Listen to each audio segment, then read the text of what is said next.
Le compte épargne-temps dans la fonction publique hospitalière existe depuis 2002. Si vous avez des questions particulières à votre situation, sur le terrain ou dans votre établissement, il y a forcément un représentant CFDT prêt à répondre à vos besoins. Dans le cas contraire, la plateforme cfdt.fr est là pour vous. En attendant, nous allons décortiquer ce dispositif de manière générale.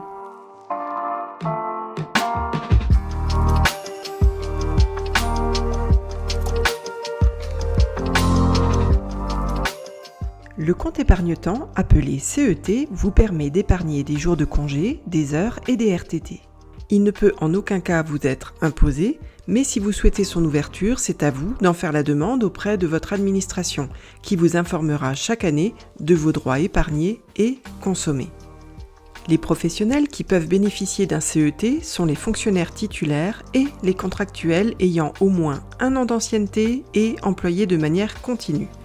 Vous ne pouvez bénéficier que d'un seul CET, sauf si vous travaillez en temps non complet dans différentes administrations qui n'appliquent pas les mêmes règles.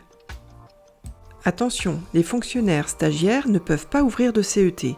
Par contre, si le professionnel en période de stage avait déjà un CET précédemment, soit parce qu'il était contractuel ou titulaire, il conserve bien sûr ses droits, mais il ne peut ni l'utiliser ni épargner pendant cette période de stage. Les CET, ouverts entre 2002 et 2011, sont appelés CET historiques. En 2012, la réglementation a changé afin de rendre plus simple l'utilisation du dispositif. Nous parlons dès lors de CET pérennes. Alors, comment alimenter le CET ? Soit par des jours de congé non pris, y compris les jours de fractionnement. Cependant, vous devez impérativement poser au moins 20 jours de congé par an, soit par des jours ou heures de RTT, soit par des heures supplémentaires si elles n'ont pas fait l'objet d'une compensation horaire ni d'une indemnisation. Plusieurs options s'offrent à vous. Nous sommes en 2024 et nous nous référons donc aux différents textes applicables à cette date. Commençons par le maintien de jours. Le maximum de jours que vous pouvez y mettre est de 20 jours pour cette année, et le maximum de jours que vous pouvez laisser dans cette partie est de 70 jours, sauf si vous aviez déjà plus de 60 jours d'épargne, alors vous pouvez épargner 10 jours supplémentaires. Si par exemple, vous aviez 62 jours d'épargne, vous pouvez augmenter de 10, soit une épargne de 72 jours dans ce cas. Dans cette partie, il y a un seuil de plus de 15 jours à respecter si vous voulez bénéficier d'autres options. En effet, à partir du 16e jour, vous pouvez également déposer des jours dans une partie de monétisation, c'est-à-dire des jours que vous souhaitez que l'administration vous paie. Mais attention, ce paiement est soumis à l'impôt sur le revenu, mais il compte également pour la retraite. Pour 2024, un agent de catégorie A bénéficiera de 150 € bruts par jour indemnisé, un agent de catégorie B 100 € et 83 € bruts pour un agent de catégorie C.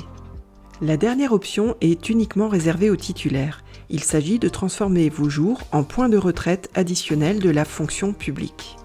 Pour 2024, un agent de catégorie A bénéficiera de 101 points de retraite additionnelle par jour, un agent de catégorie B 68 points et 56 points pour un agent de catégorie C. Pour vous donner un ordre d'idée, en cette année 2024, pour 15 jours transformés en points de retraite additionnels, cela correspondrait à obtenir un peu plus de 89 € par an pour un agent de catégorie A, un peu plus de 59 € pour la catégorie B et un peu plus de 48 € par an pour un agent de la catégorie C. Vous trouverez plus d'informations sur le site de la retraite additionnelle de la fonction publique. Prenons un exemple pour illustrer tout ça, en sachant que l'on parle en année civile du 1er janvier au 31 décembre.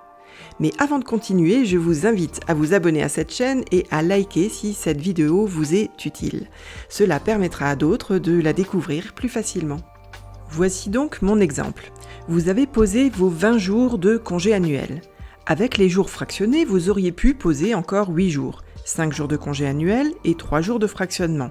Seulement, pour différentes raisons, vous n'avez pas pu ou pas voulu les poser. Ces 8 jours peuvent donc alimenter votre CET. De plus, vous avez accumulé des RTT, admettons 28 heures, soit 4 jours, à raison de 7 heures par jour pour un temps complet. Ainsi que des heures supplémentaires, admettons 70 heures, soit 10 jours. Vous avez donc la possibilité de mettre 22 jours sur votre CET. Admettons que vous démarrez un CET, vous n'en aviez pas auparavant. Vous avez la possibilité de mettre 20 jours maximum dans la partie maintien de jour. Mais finalement, vous décidez d'en poser 15 uniquement, ce qui vous permet d'enrichir vos autres parties. Vous décidez alors d'être rémunéré 5 jours et de mettre 2 jours pour compléter votre retraite. Peu importe votre choix, l'essentiel est d'avoir au moins 15 jours dans cette partie pour bénéficier des autres.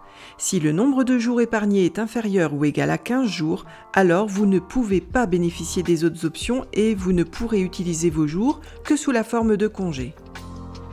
Ce droit d'option est obligatoirement fait par l'agent avant le 31 mars de l'année N+1. Attention, ce choix est irrévocable. Pour les titulaires, si vous ne définissez pas l'endroit où vous voulez stocker vos jours, au-delà des 15 jours du seuil, c'est obligatoirement sur la retraite additionnelle que l'administration posera vos jours. Pour les contractuels, si vous ne définissez pas l'endroit où vous voulez stocker vos jours, au-delà des 15 jours du seuil, c'est obligatoirement sur la partie rémunération que vos jours seront posés.